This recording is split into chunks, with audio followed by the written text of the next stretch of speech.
Let me just get rid of everyone. Okay. Right, everyone. So welcome to the last aspects of effective buying, which is demand, pricing, and timing for LO4. Okay. So the first thing we're going to look at today is demand for fashion products and how we manage that, how we monitor it, and predict it. So how do we do this?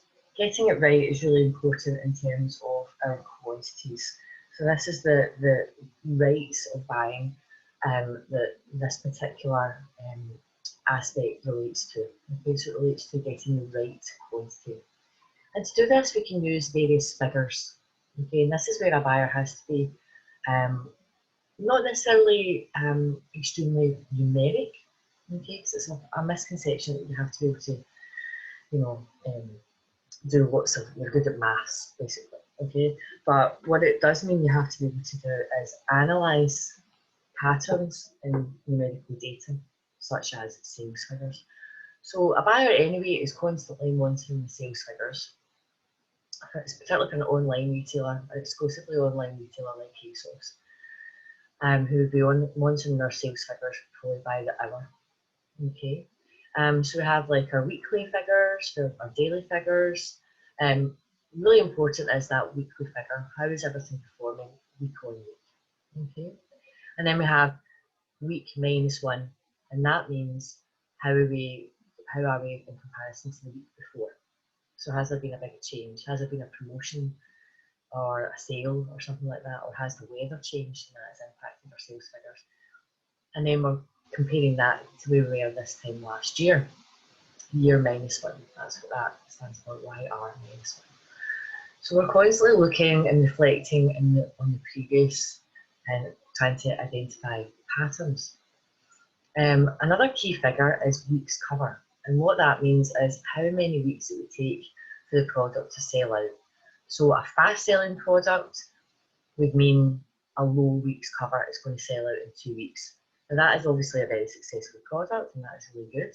But for the buyer, that means they've got to try and get more of that product to capitalise on the interest in it and the sales on it within 2 weeks. So what they want to have is a commitment of that stock on its way into the business. Okay.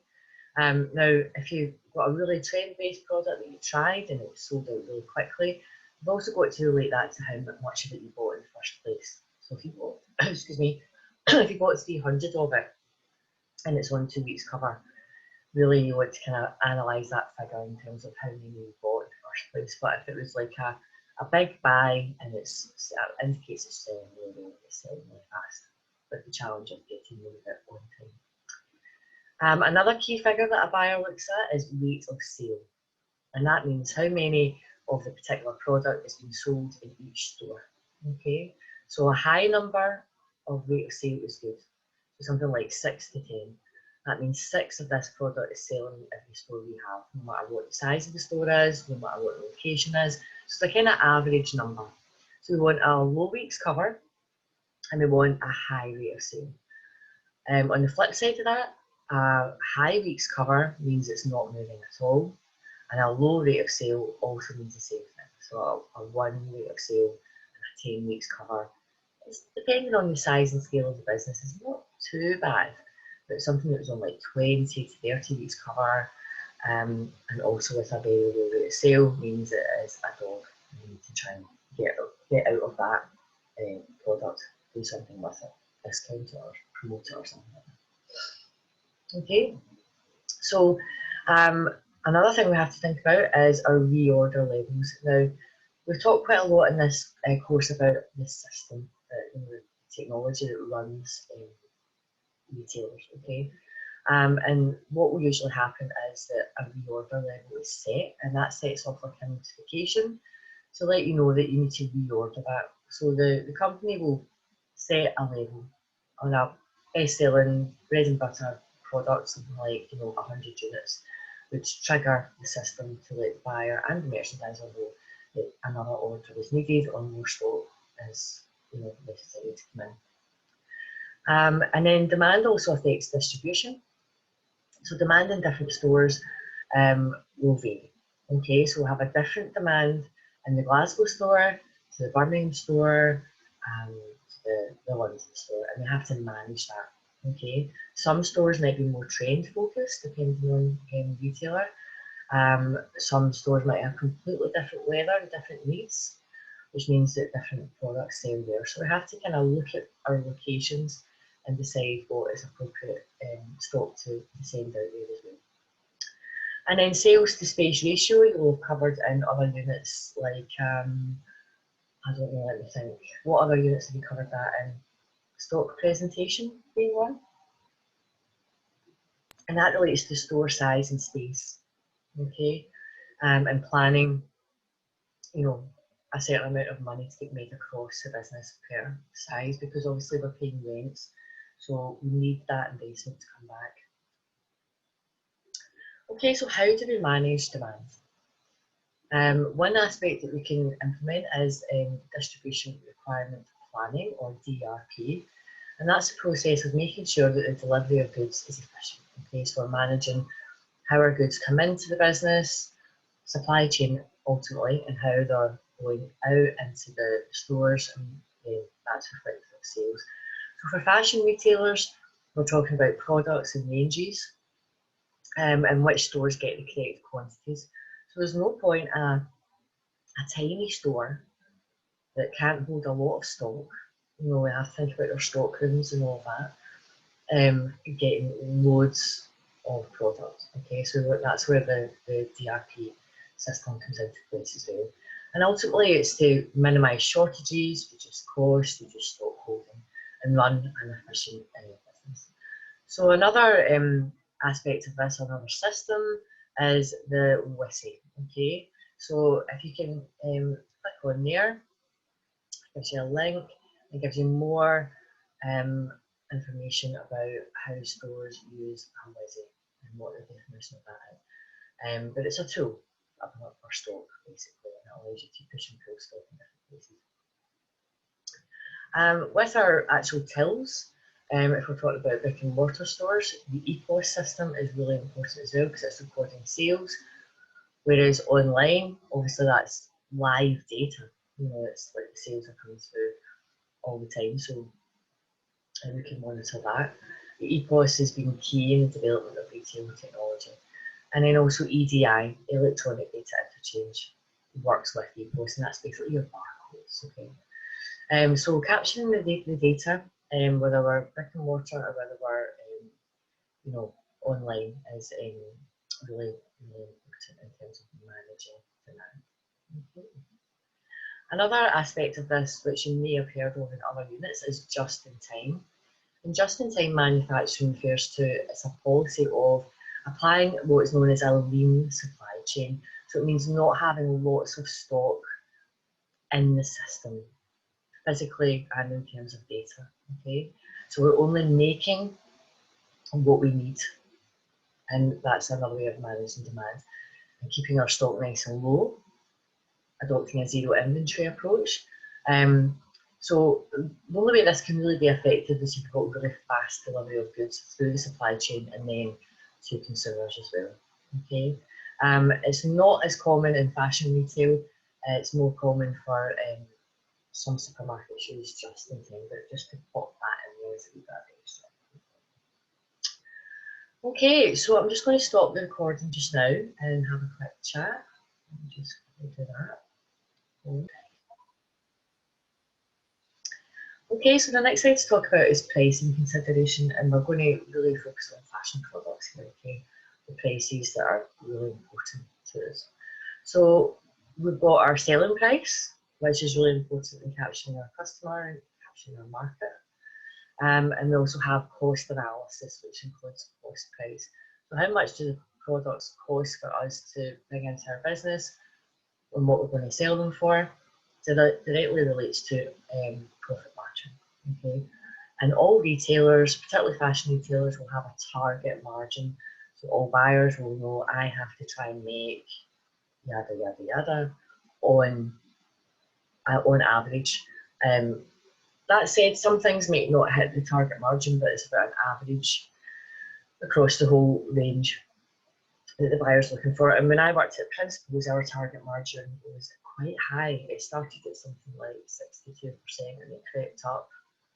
We wanted to make more margin. Okay, so obviously retail is a financially driven business. As well as a customer driven business, we're in it to make money. And then we're looking at markdowns as well when we go into sales and how that affects margin overall. So as with quality, the prices of products will vary from one retailer to another, depending on the market position it holds. For example, Primark, their prices are what, nothing's kind of over £10, isn't it? And you compare that to somewhere like Next or Marks and Spencer's, where we have a much higher price point. So we're talking about competition, basically. Competition is really important in terms of affecting price. So monitoring competition is really important for the pricing to maintain an advantage, okay, to maintain market share. A regular pastime or activity of a buyer is at lunchtime, walking around. If you're an online retailer, it'd be a similar thing, just online, and checking the pricing strategies. What prices are your competitors selling similar products to you at? Because consumers are very driven on price. Okay, so our strategy is either undercutting our competition to be, better value, such as Primark, or pricing higher and positioning the product as more luxury, okay, or more exclusive, or better quality type of branding. Okay.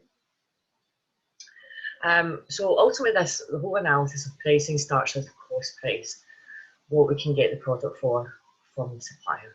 Okay, and you'll know as well from previous discussions that this is dependent on quantity ultimately. Okay, so economies of scale. The more you order, the better chance you have of negotiating a good cost price. Supplier relationship is also really important here, and it's also got to be realistic, against the quality of the product being produced. So higher quality products will be a higher cost price. It depends on the manufacturing process as well, whether it's a handmade, bespoke, or individualised product, or whether it's mass manufacturing. Okay, so we can keep our costs low. Hence why we have a lot of mass-produced products in the marketplace. Okay, so cost price analysis can be basically carried out by comparing across a number of suppliers. So in our system or our range plan, we can look at our cost prices, en masse, and look at where maybe we've got some suppliers that we need to speak to about their prices or whatever, and help to negotiate. So this can help to determine what value the marketplace is going to tolerate, okay, and help to agree with the supplier in terms of the cost price that's agreed. A lot of negotiation goes into cost prices, a lot of energy goes into that. The retail price, obviously, is what we'll sell it at, and this is dependent on, again, what cost price we can get, what target margin we're expected to achieve, and also our pricing strategy on the particular product. Are we going high? Are we going low? Are we, somewhere in the middle? And again, like I was saying before, continuous analysis of the competition. Okay, so just to say a wee bit more about profit margin. This is expressed as a percentage difference between the cost and retail price. Okay, and each fashion retailer will have a different margin, as I said before, as well different product departments within a large retailer, expressed as an average. So, for example, Tesco's target margin when I worked there was very low. Okay, so it was something like, if we achieved 20 to 30% margin, then we're doing fine. Whereas Warehouse, which is part of the company that I used to work for, the target margin there at the time was something like 67% margin. So they were aiming to make more margin. So low margin retailers, you might be wondering, well then how are they successful? How do they make their money? And they do that basically through volume sales. Okay, so a white t-shirt from Tesco or Primark or something like that, that'll be getting bought in the thousands and will sell in the thousands as well. Whereas warehouse, and that's how they make their income. Whereas warehouse, you know, they'll aim to make more target margin on it. Ultimately, it'll probably cost about the same, but it's about the quality, it's about the branding, and there's a lower volume getting bought there. So they, you know, because they're just not as big basically, stores site wide or whatever. What has happened to warehouse actually? I think it's got with Debenhams, hasn't it? So maybe I should update that example. But yeah, you know what I'm saying. If you've got a smaller business, you want to make, you know, more profit margin than a larger, huge scale business. It's, you know, a discount. So just to compare the two. So how do we work that out? We've got our cost price divided by our retail price. Then we add our current rate of VAT, multiply by 100, and you get your margin. Okay. The currency of the cost price needs to be converted to that of the retail price. So if you're buying something in Hong Kong dollars or US dollars, then you have to convert that first, which is quite a complicated calculation. And in that way, you know, a buyer does need to be numeric and be able to use a calculator and calculate that. And over time, you start looking at cost price and knowing instinctively what you want to sell it at, and kind of be able to kind of work that out in your head, whether it's a good profit margin or not. But ultimately, you're guided by your organisation. And just as kind of sub note there, that VAT is not chargeable on all products. For example, children's clothing, if you end up working with children's clothing, there's no VAT on children's clothing. So there's an advantage to margin there. So an example for you, we've got Tesco F&F denim jacket, sold at £22. If the cost price, I'm purely guessing here, is something like £8, then the profit margin there is 36%. Okay.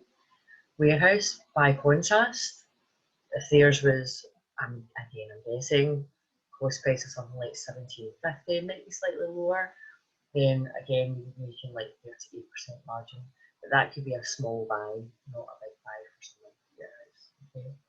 So you can have a go at doing your own calculations. If we were in class, we would be doing this physically using your own calculator. But you can have a go and take a guess at what you think a product is worth cost price wise compared with how much it is when you sell it. And ASOS is a good one to try and gauge that on because they're looking at large volumes in terms of purchase as well. Okay, so the third thing is markdowns. The fourth thing rather, the aim is to have a low markdown percentage across your range each season. You want to sell through as many of your range, as much of your range, sorry, as possible at full price. Okay, you don't want to be marking down, say, 50% of the range. Okay. Some markdown, some percentage will be given to markdown, and that's really where you want to kind of go with. So every retailer knows they're going to make, you know, take a bit of a hit, depending on how, you know, promotion orientated the retailer is. So in this way, high margin acts as a bit of a buffer. High margin to start with, it means that some profit can be made before we go into markdowns. Okay. So for example, 50% of products sold at full price, 25% of that product can be sold at 25% off in the spring sale event, and the remaining can be sold, the remaining 25% can be sold at 50% off. Okay, so all about planning for your sales events as well. Okay, so finally we're going to talk about timing of products, and again that relates to the right time from the 5 rights. So having your product in the store at the right time is a really important aspect of effective buying, particularly in fashion retail. So plan a season 6 to 8 months in advance, and that means that we're, you know, really meticulous on our timings when products are phased in. However, this will depend how close to season the buyer works. So in some organisations, retailers will work 6 months in advance, and that is it. Other more trend-based, like you looked at,